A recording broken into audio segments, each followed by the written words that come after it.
So tell John about your van. Actually, tell everybody about your van. The van. Yeah, my van used to be Charlie's rig. He was the original owner. Short wheelbase, 74 Econoline.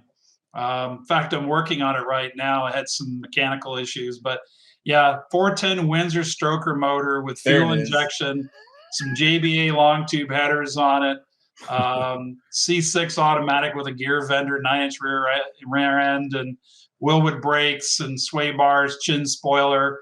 I just had the interior done with leather and just got the wheel back with leather wrap. And damn. Yeah. The Shag Wagon's getting high class.